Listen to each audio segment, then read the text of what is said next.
Hello friends, मैं हूं आपके सामने गौरव मिगलानी। इस वीडियो में हम डिस्कस करने जा रहे हैं कि इंश्योरेंस के कौन-कौन से प्रिंसिपल्स हैं।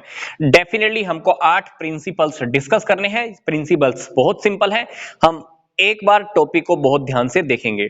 तो सबसे पहला प्रिंसिपल है हमारा principal of the utmost good faith, मतलब परम सद्विश्वास का सिद्धांत। मतलब इंश्योरेंस करने वाली कंपनी और इंश्योरेंस करवाने वाले पर्सन का एक दूसरे के ऊपर विश्वास होना चाहिए। विश्वास के बेस पर ही हम सब काम करते हैं, तो डेफिनेटली यहां पर इंश्योरेंस भी विश्वास के बेस पर ही होगा। अभी क्या है इस प्रिंसिपल का मतलब क्या है? कंपनी को सारी टर्म्स एंड कंडीशंस बता देनी है इस पर्सन को कि क्या टर्म्स एंड कंडीशंस है, क्या रूल्स एंड रेगुलेशंस है, किन टर्म्स एंड कंडीशंस को तुम्हें फॉलो करना होगा। सारी क्लैरिटी कंपनीज को कर देनी चाहिए। बात आती है जिसने इंश्योरेंस करवाना है, जिसने इंश्योरेंस करवाना है वो भी सारी क्लैरिटी खुद के बारे में दे देगा, खुद के बारे में सारी सच्चाई बता देगा।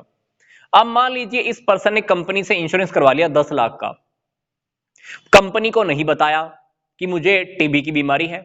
लाइफ इंश्योरेंस करवा लिया, टीबी की बीमारी के बारे में नहीं बताया। सोचा कि जब मरूंगा तो अपने घर वालों को क्लेम दिलवा दूंगा। 2-3 साल के बाद इसकी मृत्यु हो जाती है।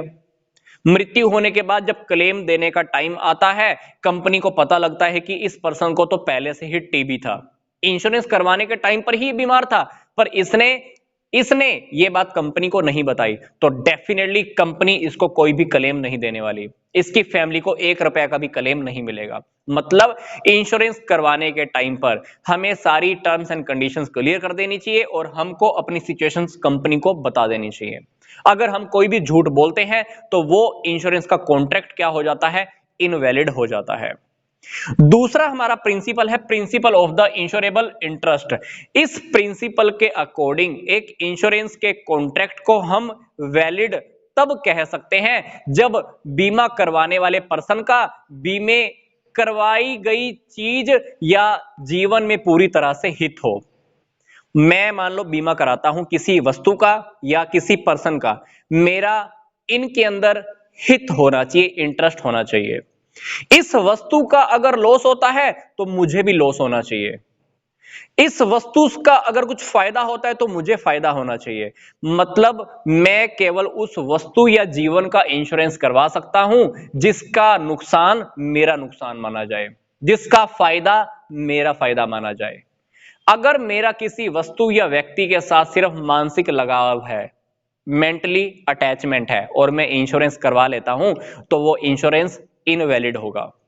हमारा मानसिक लगाव होना ही काफी नहीं होता है। हम जिसका भी इंश्योरेंस करवाना चाहते हैं, चाहे वो वस्तु है चाहे वो व्यक्ति है, हमारा उस वस्तु या व्यक्ति में इंटरेस्ट होना चाहिए, हित होना चाहिए। जैसे कभी कभी हमें डाउट होता है कि ये व्यक्ति हमको पैसा नहीं देगा, हो सकता है कि पैसा देने से पहले मर जाए, तो मैं क्या करता हूं, उस पार्टी का इंश्योरेंस करवा देता हूं। लोग अपने डेटर्स का इंश्योरेंस करवा देते हैं क्योंकि डेटर्स के अंदर हमें इंटरेस्ट होता है, हमारा बेनिफिट होता है। हम अपनी प्रॉपर्टी का इंश्योरेंस क्यों करवाते हैं? क्योंकि प्रॉपर्टी को अगर कुछ नुकसान हो तो मुझे भी नुकसान होगा, तो उस नुकसान को कंपनसेट करने के लिए हम इंश्योरेंस करवाते हैं। पति पत्नी का इंश्योरेंस करवाता है, पत्नी की अगर मृत्यु हो गई तो मुझे क्लेम मिल जाएगा, मेरे बच्चों का जो जीवन है वो सुरक्षित हो जाएगा। एक पत्नी ने अपनी पति का इंश्योरेंस क्यों करवाया हुआ है? क्योंकि अगर पति की मृत्यु हो गई तो उसके बच्चों का जीवन, फ्यूचर कैसे बीतेगा। तो ये ध्यान में रखकर इसी हित की मैं बात कर रहा हूं।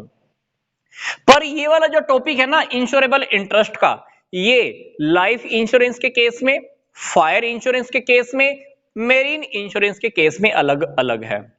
लाइफ इंश्योरेंस के केस के अंदर इंश्योरेबल इंटरेस्ट है या नहीं है कब देखा जाता है? सिर्फ इंश्योरेंस करवाने के टाइम पर।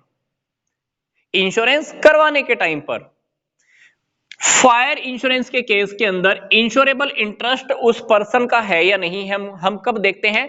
इंश्योरेंस करवाने के टाइम पर प्लस घटना घटित होने के टाइम पर। 2 वक्त चेक होता है। बात आती है मरीन इंश्योरेंस में, मतलब समुद्री बीमा के केस में। इसमें सामने वाली पार्टी का इंश्योरेबल इंटरेस्ट था या नहीं था? वस्तु के अंदर उसका हित था या नहीं था, कब देखा जाएगा? सिर्फ घटना घटित होने के टाइम पर।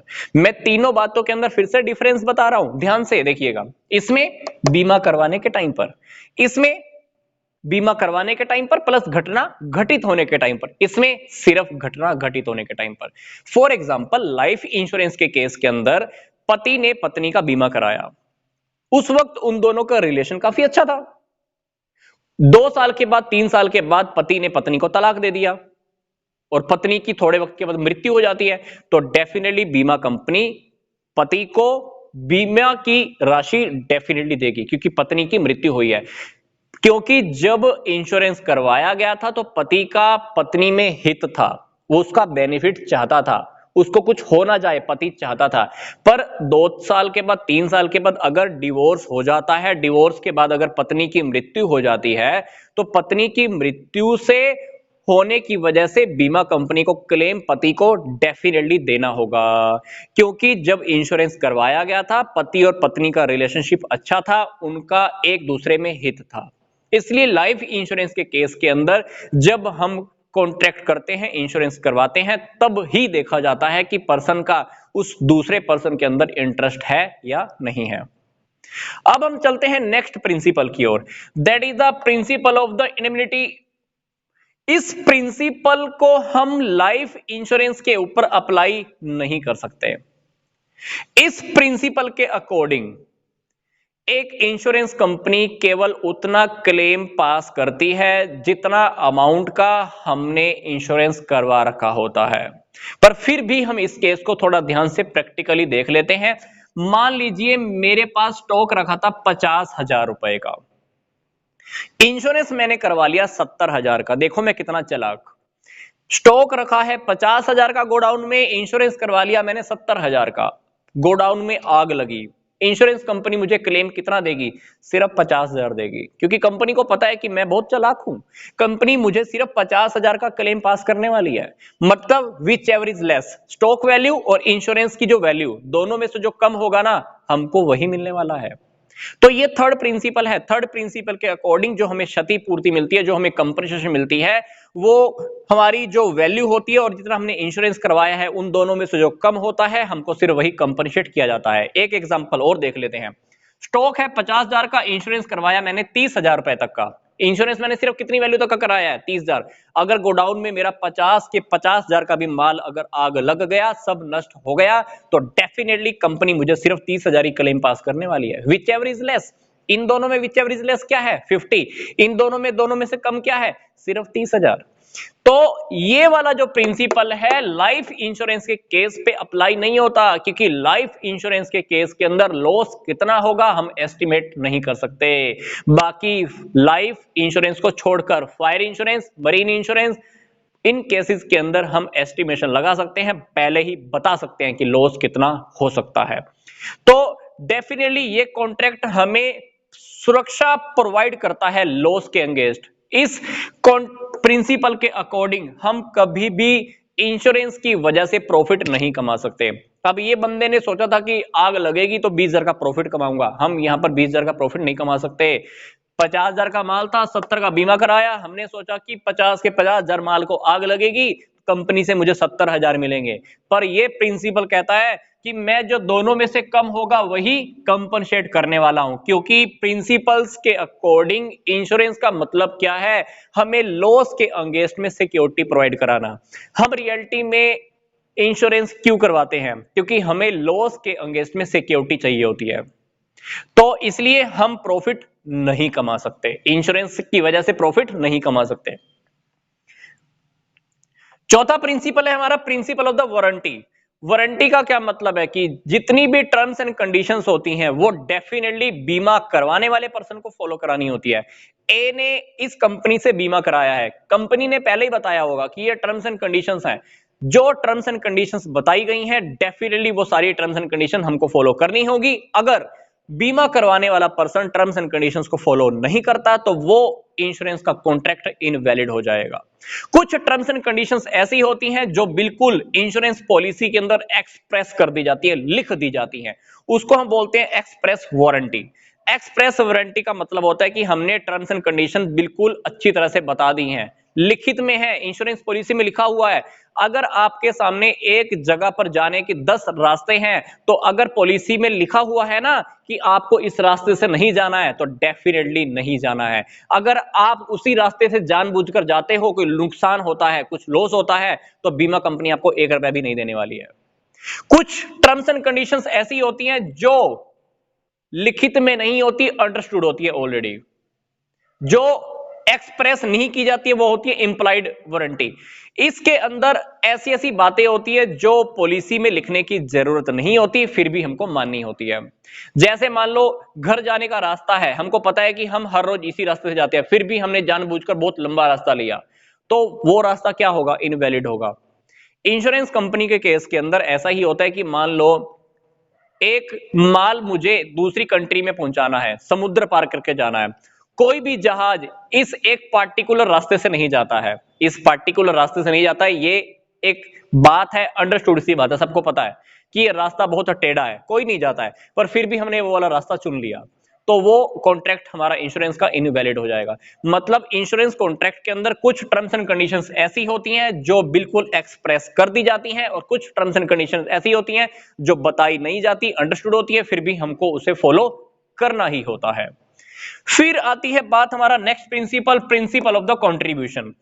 इस प्रिंसिपल के अकॉर्डिंग अगर हम एक से ज्यादा इंश्योरेंस करवाते हैं, मान लो मैंने 3 इंश्योरेंस करवाए, तो तीनों कंपनीज क्या करवाएंगी?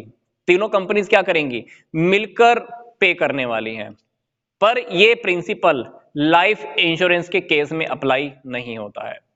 फायर इंश्योरेंस के केस के अंदर फॉर एग्जांपल मान लीजिए मेरे पास एक 12 लाख की बिल्डिंग है, इस बिल्डिंग का मैंने इंश्योरेंस करवाया, नुकसान हुआ। इंश्योरेंस माने 3 कंपनी से करवाया हुआ था, ए बी सी। अब 12 लाख की बिल्डिंग है, मुझे मान लो 4 लाख का नुकसान हुआ, तो ये कंपनीज मुझे मिलकर इंश्योरेंस पे करने वाली हैं। रेशो में मैंने जिस कंपनी से जितने जितने का इंश्योरेंस करवाया होगा, उसी के अकॉर्डिंग, उसी रेशो में वो लोग मुझे क्लेम देने वाली हैं। फॉर एग्जांपल मैंने इससे इंश्योरेंस करवाया था 1 लाख का, इससे करवाया था 2 लाख का, इससे करवाया था मान लो मैंने 3 लाख का, तो डेफिनेटली ये तीनों कंपनीज मिलकर मुझे जो अमाउंट पे करेंगी वो रेशो में पे करने वाली हैं। मतलब मैं फालतू पैसा वसूल नहीं कर सकता। मैं सोचूं कि मैंने 12 लाख की बिल्डिंग का इंश्योरेंस करवाया था, कुछ नुकसान होगा तो तीनों कंपनी से अलग अलग अमाउंट हड़प लूंगा, नहीं हो सकता। ये मैं आपको फिर से बता रहा हूं, ये प्रिंसिपल लाइफ इंश्योरेंस के केस में अप्लाई नहीं होता। आप लाइफ इंश्योरेंस एक से ज्यादा कंपनी से करवा सकते हो और अमाउंट भी आपको रिसीव हो सकता है, वो आपको प्रोपोर्शनेट में नहीं मिलेगा। पर फायर इंश्योरेंस के केस के अंदर आपको जो अमाउंट मिलता है वो प्रोपोर्शनेट के अंदर कंपनीज मिलकर पे करती हैं। फिर बात आती है हमारा प्रिंसिपल ऑफ सरोगेशन, मतलब अधिकार समर्पण। इस प्रिंसिपल के अकॉर्डिंग मान लो मेरे प्रॉपर्टी का मैंने बीमा कराया, उस प्रॉपर्टी को आग लग गई, अब कंपनी ने मुझे क्लेम दे दिया, 50 लाख का नुकसान हुआ, कंपनी ने मुझे 50 लाख रुपए दे दिए, क्लेम मेरे पास आ गया। अब मैंने सोचा कि जो बिल्डिंग के अंदर सारा सामान पड़ा हुआ है मैं उसको बेच दूं, अब उस सामान के ऊपर मेरा कोई हक नहीं है, मुझे क्लेम मिल गया ना। अब वो सामान के ऊपर हक किसका है? इंश्योरेंस कंपनी का है। इसको हम बोलते हैं अधिकार समर्पण कर देना। मेरा जो अधिकार था ना, मैंने अब इंश्योरेंस कंपनी को समर्पण कर दिया है कि ले भाई अब ये तेरा हुआ, क्योंकि मेरी बिल्डिंग को आग लगी, मुझे क्लेम मिल गया, अब उस सामान का मुझे क्या करना है? बीमा कंपनी चाहे कुछ भी करे, अब बीमा कंपनी उस सामान को बेचे, खाए, ठीक करवाए, कुछ भी करे, वो बीमा कंपनी की हेडेक है, ठीक है।